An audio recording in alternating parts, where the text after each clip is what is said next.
Give me the move that happened or didn't happen that will have the biggest impact on the end of the end of the season.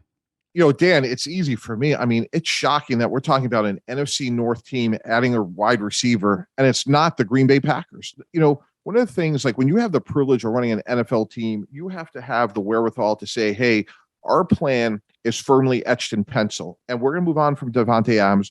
We're going to take Christian Watson in the second round, Romeo Dobbs in the fourth, but we have an all-time great quarterback right now who's much closer to the end than the beginning. So go get Jerry Jeudy, go get Chase Claypool, go help him win right now. And the fact that the Packers didn't, to me, is very meaningful. Where, look, the Bears aren't going to win the division, but Claypool is going to be a good player. That helps Justin Fields. And then you've got Minnesota sitting there with 6 wins, Dan, and they add a good player in TJ Hawkinson.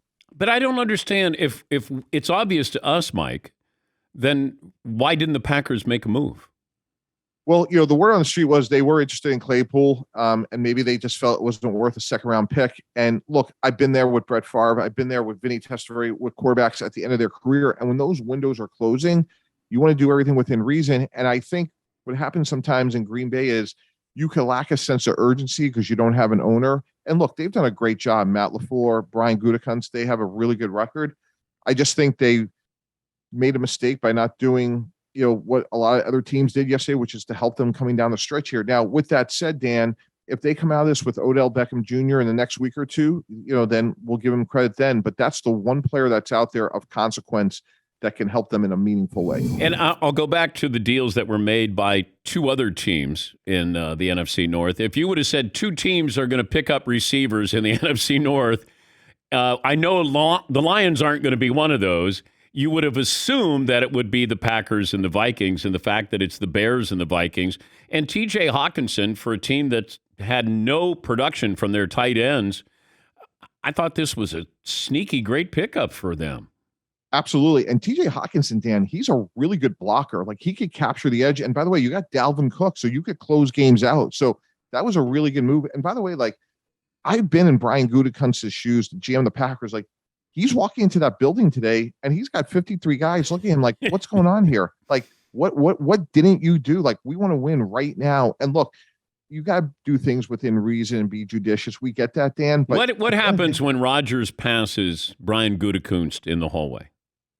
It's not good. And I got to tell you, I had great relationships with some of the veterans, like the Bart Scotts of the world. I remember we once cut a player, Jericho Cotry, who was a B player and an A+ person, and we moved on from him because we needed the spot. And I had a line in my office you screwed up, Mike. You can't do that. This guy solves problems for you. And I gotta imagine today, Aaron Rodgers is pounding down that door. What didn't you get done? Why do you think we're a better team today? We know Watson can't stay healthy. Dobbs has been really inconsistent. Why not go get a guy like Claypool or Jeudy or Brandon Cooks? Why didn't you do that?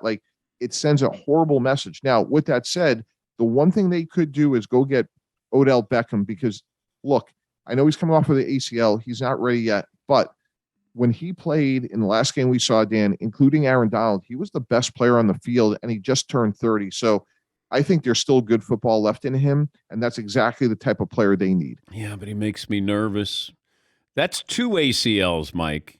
And coming from somebody who's had 7 knee surgeries, and I'm just trying to walk, let alone he's going out there trying to play after his second one. And I know a lot of people hold out a hope, and he's clickbait. They love to follow the stories.